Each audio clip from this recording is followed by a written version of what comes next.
ফল মেনে নেবেন কিনা, যাই হোক ফল, এই নির্বাচনের ফলের কথা বলতেছি। হ্যাঁ হ্যাঁ, আমি বারবার বলছি, আমি যখন স্টুডেন্টদের সাথে কথা বলেছি তখনও আমি তো এখনো সেই কথাটাই বলছি যে আপনারা মানে whoever you want to vote, doesn't matter, যে আপনি আসেন, ভোট দেন, আবাসিক অনাবাসিক নারী পুরুষ সকল শিক্ষার্থীরা আপনারা আসেন, ফেস্টিভ্যালের মতো করে আপনারা ভোট দেন। এবং আমি যেটা চাই যে একটা সুষ্ঠু প্রক্রিয়ার মধ্য দিয়ে যাতে পুরো ভোটটা চলুক, এবং শেষে যাই আসুক এই প্রক্রিয়াটা যদি মেনে নেওয়া মানে ঠিকমতো চলে, তাহলে আমি ভোটের ব্যাপারে আমার আসলে কোনো আপত্তিই থাকবে না। এবং আমি আসলে এখনো পর্যন্ত খুবই পজিটিভ পুরো প্রসেস নিয়ে। উমামা ধন্যবাদ। জনাব আব্দুল কাদের, ফল মেনে নেবেন কিনা, যাই হোক ফল, পাস করেন ফেল করেন? ফল অবশ্যই মেনে নেব, ফল অবশ্যই মেনে নেব। তবে সেটা হচ্ছে দেখেন, নির্বাচনটা সুষ্ঠু হতে হবে, নিরপেক্ষ হতে হবে, লেভেল প্লেইং ফিল্ড থাকতে হবে। সেক্ষেত্রে নির্বাচন কমিশন যে কমিটমেন্ট গুলো দিয়েছেন বিগত দিনে, সেগুলো যেন সব সম্পূর্ণভাবে পালন হয়, সেরকম যদি হয় তাহলে অবশ্যই আমরা ফল মেনে নেব। এই জায়গায় দেখেন, আমরা দীর্ঘদিন লড়াই সংগ্রাম করেছি কিন্তু এই ডাকসুর জন্য, এত বছর পর ডাকসু হচ্ছে, শিক্ষার্থীদের অধিকার আদায়ের প্ল্যাটফর্মটা নিশ্চিত হচ্ছে, এটা আমাদের সবচেয়ে সুখের খবর, সবচেয়ে আনন্দের খবর এটা আমাদের কাছে। ওকে, থ্যাংক ইউ। জনাব আবিদুল ইসলাম খান, ফল মেনে নেবেন কিনা? ভাই খালিদ ভাই ইতিমধ্যে হয়তো আপনি আমার অনেক হয়তো শুনে থাকবেন যে আমি বলেছি দীর্ঘ রাজনৈতিক অপসংস্কৃতির এগেনস্টে আমরা একসাথে লড়েছি। 5 আগস্টের পরে নতুন করে জয়ের হচ্ছে যে জিতে যাওয়ার কোনো মানসিকতা হচ্ছে যে খুব জিতে গেলে খুব আহামরি কোনো ফিলিংস তৈরি হবে, ব্যাপারটা তাই নয়। সুতরাং আমরা এমন একটি রাজনৈতিক সংস্কৃতি ঢাকা বিশ্ববিদ্যালয়ের মাটি থেকে গোটা বাংলাদেশে উপহার দিতে চাই। কেউ হেরে গিয়ে অভিযোগ করবে না, আর কেউ জিতে গিয়ে কারোর উপর জুলুম করবে না। সুতরাং আমরা ওই রাজনৈতিক সংস্কৃতিটা আমরা ঢাকা বিশ্ববিদ্যালয় থেকে উপহার দিতে চাই এবং সকলে মিলে আমরা একসাথে কাজ করব, কারণ আমরা এই গণঅভ্যুত্থানে আমরা একসাথে কাজ করেছিলাম কাঁধে কাঁধ মিলিয়ে। Thank you. আমি এবার আব্দুল কাদের থেকে শুরু করতে চাই। আবার আব্দুল কাদের, জনাব আব্দুল কাদের, আপনি সবচেয়ে বড় প্রতিপক্ষ কাকে মনে করেন এই নির্বাচনে? দেখেন, আসলে বড় প্রতিপক্ষ বলতে আমি কিছু মনে করি না। সে জায়গা থেকে আমি বড় প্রতিপক্ষ মনে হয় নিজেকেই মনে করি। আমার মনে হয়েছে আমি যে কাজগুলো বিগত দিনে করেছি সে হচ্ছে শিক্ষার্থীর কাছে সমানভাবে এই নির্বাচনকে কেন্দ্র করে তুলে ধরতে পারি নাই। হয়তোবা আমরা দেখেছি যে কি মিডিয়া কেন্দ্রিক হচ্ছে একটা জটিলতা তৈরি হচ্ছে নানান দিক থেকে। সে জায়গা থেকে প্রতিপক্ষ কাউকে মনে করি না, সবাইকে বন্ধুই মনে করি। আমি মনে করি যে সবাই জিতলে প্রত্যেকেই শিক্ষার্থী বান্ধব কাজ করুন, শিক্ষার্থী বান্ধব নেতা, সেই জায়গা থেকে কাউকে আমি প্রতিপক্ষ মনে করতে। আপনি খুবই ইন্টারেস্টিং একটা কথা বলেছেন যে আপনি কাউকে তেমন প্রতিপক্ষ ভাবেন না, নিজেই নিজেকে প্রতিপক্ষ মনে করেন। এটা একটা ইন্টারেস্টিং আলোচনা। আমি উমামা ফাতেমা আপনার কাছে জানতে চাই, আপনি কাকে বড় প্রতিপক্ষ বলে মানেন বা মনে করেন? না, এখনো পর্যন্ত ধরেন এখানে আমরা প্রায় 48 জন ভিপি প্রার্থী আছে, অনেকে হয়তো এই অনুষ্ঠানে উপস্থিত নেই। আমি মনে করি যে আসলে সবারই এখানে যার যার মতো করে একটা গ্রাউন্ড আছে। আমার গ্রাউন্ডটা অন্য সবার থেকে কিছুটা ডিফারেন্ট। সো এখানে বরং আমি মনে করি যে আচ্ছা সবাই তার তার মতো করে প্রচার চালাচ্ছে, স্টুডেন্টরা শেষ পর্যন্ত যাকে ভোট দিবে সেই বিজয় হয়ে আসবে। আমি ওই চিন্তাটার মধ্যে আসলে নাই যে কে আমার শত্রু কে আমার বন্ধু। আমি দেখছি ভোটারদের কাছে আমি কত সহজে পৌঁছাতে পারবো, কত দ্রুত পৌঁছাতে পারবো। আপনার কোনো প্রতিপক্ষ নাই মানে সেটা? আমি আসলে ওই জায়গাটায় বিবেচনা করছি না। Thank you. আমি জনাব শামীম হোসেন আপনার কাছে জানতে চাইবো যে আপনি কাকে সবচেয়ে বড় প্রতিপক্ষ বলে মনে করেন? না, এখানে তো আমার কেউ প্রতিপক্ষ নেই। আপনি যদি জানেন যে আমি হচ্ছে এখানে সবচেয়ে জুনিয়র এবং যে ক্যান্ডিডেটের তালিকা আছে সেখানে সবচেয়ে জুনিয়র মোস্ট, এবং এখানে যারা কম্পিট করছেন তারা সবাই আমার বড় ভাই বড় বোন। এখানে যেই ভিপি হন না কেন আমি গেলে আসলে সেই একই আদরটাই পাবো। এখন আপনি দেখবেন বিভিন্ন জায়গাতে। সো আমরা আসলে আমার কাছে আমি প্রতিপক্ষ হিসেবে মনে করি না, এবং আমি কিন্তু বলেছি যে এখানে যে কেউ ভিপি হলে আমার যে আইডিওলজি মানে আমি যেটা আইডিয়াটা দিয়েছি সেটা অলরেডি উইন করছে। আমি একটা ডিফারেন্ট আইডিয়া অ্যাক্টিভিটিস দিয়েই কিন্তু এই ইলেকশনে পার্টিসিপেট করছি। সো আমাদের যে কোনো ভিপি ওইটা অ্যাডপ্ট করলেই আমি খুশি এবং আমি তাদের সাথে কাজ করতে চাই। ফলে আমরা কেউ কাউকে প্রতিপক্ষ মনে করছি না, এখানে আমরা আসলে এক ধরনের প্রতিযোগিতা করছি ছোট ভাই বড় বোনদের ভেতরে। সো আমি কাউকে প্রতিপক্ষ হিসেবে দেখছি না, এখানে সবাই আমার বড় ভাই এবং আই এম ভেরি ব্লেসড যে তাদের পাশে বসে এখন কথা বলছি, সেটাই খুবই ইন্টারেস্টিং। আমি এবার জনাব আবিদুল ইসলাম খানের কাছে আসতে চাই। জনাব আবিদুল ইসলাম খান, মানে হাইপোথেটিক্যালি আপনি যদি নির্বাচনে না দাঁড়াতেন, যে 48 জন ভিপি ক্যান্ডিডেটে দাঁড়িয়েছেন তাদের মধ্যে কাকে ভোট দিতেন? সেটা ভাইয়া তখন চিন্তা করতাম, কিন্তু এখন যেহেতু এটা চিন্তা করিনি তাহলে এটার অ্যানসার এই মুহূর্তে দেওয়াটা মুশকিল হয়ে যাচ্ছে। Thank you. তবে যদি আপনি যদি আপনি প্রশ্ন করেন যে আমি কাউকে প্রতিপক্ষ মনে করি কিনা, বাকিরা যেটা বলেছেন। ও আচ্ছা, আপনাকে এই প্রশ্ন করা হয় নাই? আমি খুব দুঃখিত যে আপনি আমাকে আমি কখনো কাউকে প্রতিপক্ষ চিন্তা করে নিজেকে ডেভেলপ করতে পারবো না। আমি নিজের প্রতি টেক কেয়ার করাটাকে বেশি পছন্দ করি, আমি ওই দৃষ্টিভঙ্গিটি হচ্ছে যে ধারণ করি। তবে বাংলাদেশের স্বাধীনতা সার্বভৌমত্বকে তথা আমাদের যে অস্তিত্বকে যদি কেউ প্রশ্ন করে, যারাই আমাদের অস্তিত্বকে প্রশ্ন করতে চাই সেটার ব্যাপারে ভিন্ন কথা, কিন্তু বাংলাদেশের স্বাধীনতা সংগ্রাম এবং যারা অস্তিত্বকে প্রশ্ন করে না তারা আমরা সবাই একসাথে পথে চলবো।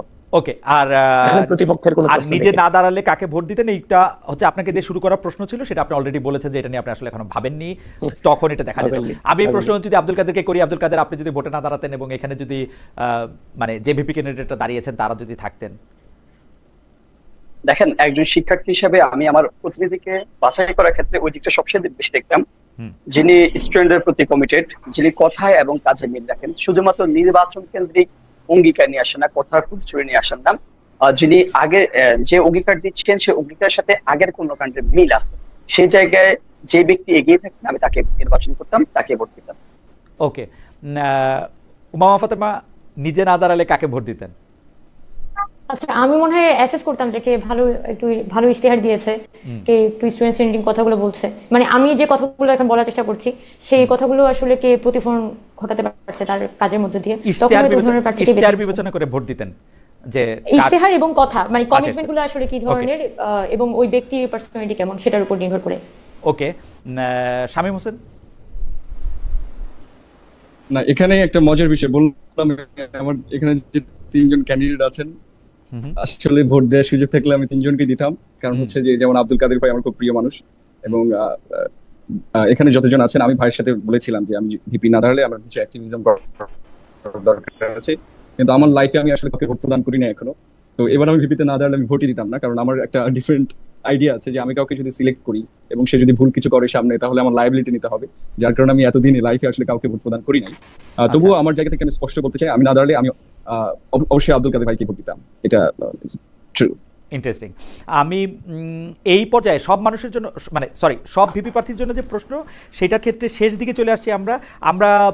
এই ক্ষেত্রে আপনারা একটু বিস্তার করতে পারেন, কিন্তু 1 মিনিটের মধ্যে আপনারা সবাই খুব ভালো কথা বলেন, এবং সেজন্য আমি একটু আশা করবো যদি 1 মিনিটের মধ্যে উত্তর শেষ করেন। এইটা হচ্ছে আমি শুরু করতে চাই আব্দুল কাদের আপনাকে দিয়ে, আমি শেষ করব আবিদুল ইসলাম খান আপনাকে দিয়ে, আমি এইভাবে যাবো আর কি। জনাব আব্দুল কাদের, তারপর জনাব উমামা ফাতেমা, তারপর শামীম হোসেন, তারপরে জনাব আবিদুল ইসলাম খান।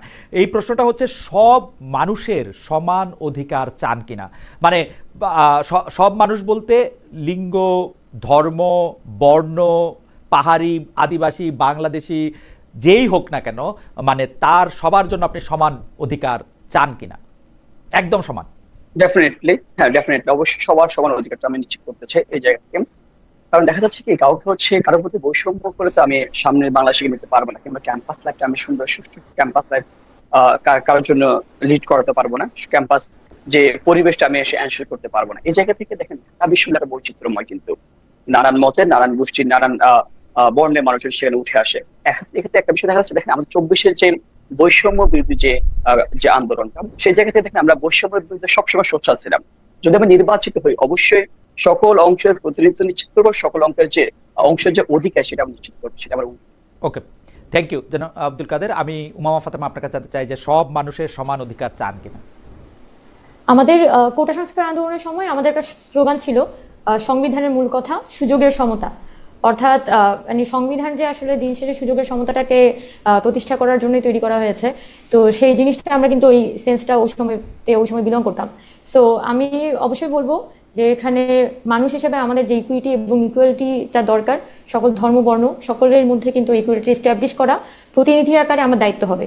তো আমি অবশ্যই হচ্ছে মানুষের সকলের মধ্যে জন্য ওই সুযোগের সমতা এবং সকলের জন্য ওই মানবিক সমাজটাই বিনির্মাণ করতে চাই। আপনাকে ধন্যবাদ। আমি জনাব শামীম হোসেন আপনার কাছে জানতে চাইব সব মানুষের সমান অধিকার। হ্যাঁ, আপনি সব মানুষের কথা বলেছেন, ঠিক আছে, আমি নাগরিকের কথা বলি। একটা হচ্ছে যে আমি যে কারণে ভোটে দাঁড়িয়েছি, এটা অন্যতম কারণ ঢাকা বিশ্ববিদ্যালয়ের যে ডাকসু প্ল্যাটফর্মটা আসলে এক ধরনের আদর্শিক লড়াইয়ের প্ল্যাটফর্মে রূপান্তরিত হয়েছে। আপনি পৃথিবীর কোনো বিশ্ববিদ্যালয়ে এই জিনিসটা দেখতে পাবেন না। আপনি দেখবেন যে ছাত্ররা কেন ইলেকশন করছে, কারণ একাডেমিক স্পেয়ারের কাছে বা রাষ্ট্রের কাছে আপনার একমাত্র পরিচয় হচ্ছে আপনি নাগরিক, এবং বিশ্ববিদ্যালয়ের কাছে আপনার একমাত্র পরিচয় হচ্ছে আপনি ছাত্র। আপনার কোন ইডিওলজি আছে, পলিটিক্যাল বা কি ইডিওলজি থেকে আসেন, সেটা কিন্তু মুখ্য নয়। কিন্তু ঢাকা বিশ্ববিদ্যালয়ে সেটা হয় না। সিট পেতে গেলে একটা বিশেষ ইডিওলজি আগে করতে হতো, যে কোনো কারণে চাকরি পেতে গেলে এটা হয়। কিন্তু ঢাকা বিশ্ববিদ্যালয়ের একটা ভিপির কাছেও কিন্তু আপনি আসলে সমান স্পেয়ারটা লাভ করবেন। ছাত্রদল বলেন, শিবির বলেন, তাদের ওই ইডিওলজির বাইরে কিন্তু তাদের পরিচয় হচ্ছে ঢাকা বিশ্ববিদ্যালয়ের ছাত্র। এবং আপনি অক্সফোর্ড ইউনিয়নের কথা চিন্তা করেন, সেখানে একটা ডিবেটেবল পরিবেশ রয়েছে। তো আমি বলেছি যে আমরা এমন একটা প্ল্যাটফর্ম ক্রিয়েট করতে চাই ডাকসু, যে এই সকল ইডিওলজির মানুষকে বা যে কোনো ধারণার মানুষকে একটা প্ল্যাটফর্ম ক্রিয়েট করে দিবে, যেখানে তারা ডিবেট করবে কিন্তু ভায়োলেন্স করবে না। ফলে আসলেই আমি তাদের ইকুইটি যেটা রয়েছে, যে সমান সুযোগ, সেটা তৈরি করার জন্যই আসলে ইলেকশনে এসেছি আসলে বলা যায়। ওকে, সো এটাই আমার আইডিয়া।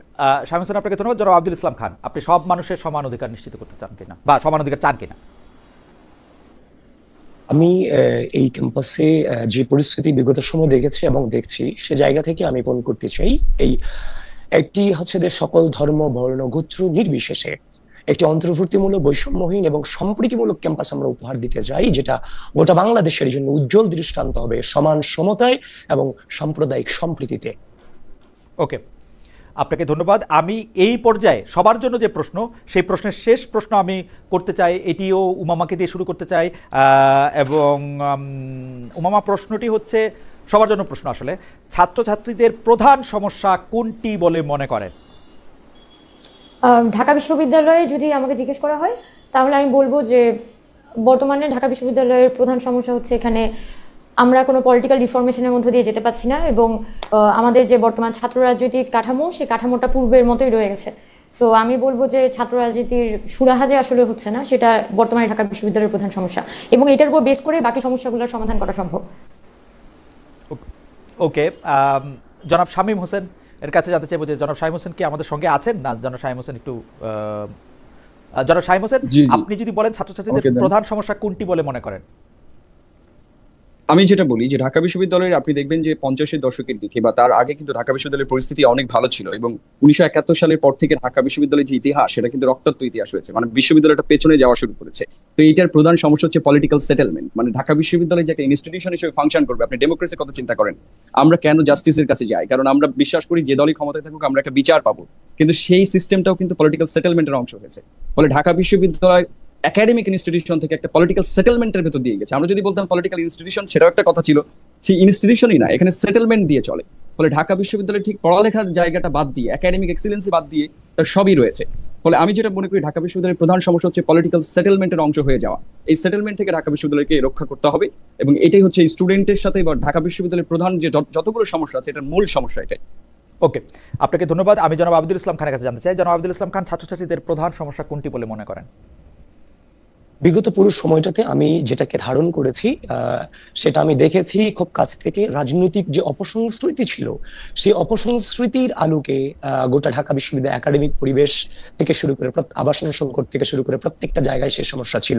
সুতরাং আমি বিশ্বাস করি পূর্বেকার রাজনৈতিক অপসংস্কৃতিকে যদি আমরা সম্মিলিতভাবে রুখতে পারি এবং সেটাকে ফিরতে আমরা না দেই, আমরা পরিপূর্ণভাবে সামনে আমরা একাডেমিক ভাবে বিশ্ববিদ্যালয়কে যতটা ডেভেলপ এবং উন্নত করা যায়, সেই দিকটা যদি আমরা নজর দিতে পারি, আমি মনে করি না কোনো কিছু চ্যালেঞ্জ হবে আমাদের জন্য। এবং আমরা যারা এখানে আছি, জেনারেশনের যারাই আছি, আমরা কেউই কিন্তু রাজনৈতিক অপসংস্কৃতিকে পছন্দ করি না। আমরা সবাই লড়াইটা করেছি রাজনৈতিক অপসংস্কৃতির বিরুদ্ধে। সুতরাং আমরা সামনেও হচ্ছে যে এই রাজনৈতিক অপসংস্কৃতিকে হচ্ছে যে বৃদ্ধাঙ্গুলি প্রদর্শন করে আমরা একটি স্থিতিশীলতা নিয়ে এসে আমরা একাডেমিক পরিবেশটাকে যতটা উন্নত করা যায় সেটার দিকে আমরা প্রায়োরিটি দিব, তথা নজর দিব। ধন্যবাদ জনাব খান। আমি জনাব আব্দুল কাদেরের কাছে আসতে চাই। জনাব আব্দুল কাদের, ছাত্রছাত্রীদের প্রধান সমস্যা কোনটি বলে আপনি মনে করেন? দেখেন ভাই, প্রথম কথা হচ্ছে ঢাকা বিশ্ববিদ্যালয় একটি শিক্ষা প্রতিষ্ঠান হলো, একাডেমিক যে ইনস্টিটিউশন হলেও এটা কিন্তু আপনার সর্বোপরি আপনার রাজনীতির রাহুগ্রাস থেকে মুক্ত রাখে। রাজনীতি সবকিছু দ্বারা ঢাকা বিশ্ববিদ্যালয় আবর্তিত হয়। এই জায়গা থেকে যদি পলিটিক্যাল সেটেলমেন্টটা হাজির করতে পারে, অর্থাৎ আমরা বলছি যে এখানে রাজনৈতিক কাঠামোটা কেমন হবে, ছাত্র রাজনীতির ধরনটা কেমন হবে, একই সাথে শিক্ষক রাজনীতির ধরনটা কেমন হবে, এই বিষয়ে সুরাহা করা দরকার। যদি আমরা এই দুটো বিষয়ে সুরাহা করতে পারি, বাদ বাকি সকল সমস্যার বিষয়ে আমরা সম্ভাবনার দ্বারটা উন্মোচন করতে পারবো। প্রথম সমস্যা যেটা, সেটা হচ্ছে এখানে পলিটিক্যাল সেটেলমেন্টটা হাজির করা, ছাত্র রাজনীতির কাঠামো, সুস্পষ্ট কাঠামো এখানে রূপরেখা এখানে হাজির করা, শিক্ষক রাজনীতি কেমন হবে, শিক্ষকের নিয়োগ পদ্ধতিটা কেমন হবে, সেই জায়গাটা এনশিওর করতে পারলে বাদ বাকি সমস্যার কাজ করতে পারবো। ওকে, জনাব আব্দুল কাদের, আপনাকে ধন্যবাদ। আমরা আসলে আমাদের এবার ডাকসু নির্বাচনের সবচেয়ে আকর্ষণীয় দিক হচ্ছে যে আমাদের যারা প্রতিদ্বন্দ্বিতা করছেন, যেসব শিক্ষার্থীরা, যেসব ছাত্রীরা, তারা এত চমৎকার কথা বলছেন, এত চমৎকারভাবে নিজেদেরকে এক্সপ্রেস করছেন, এটা নিয়ে নিশ্চয়ই আমাদের রাজনীতিবিদরাও অনেক কিছু শিখবেন, তাদের শেখারও আছে। আমি আপনাদের সবাইকে ধন্যবাদ জানাতে চাই।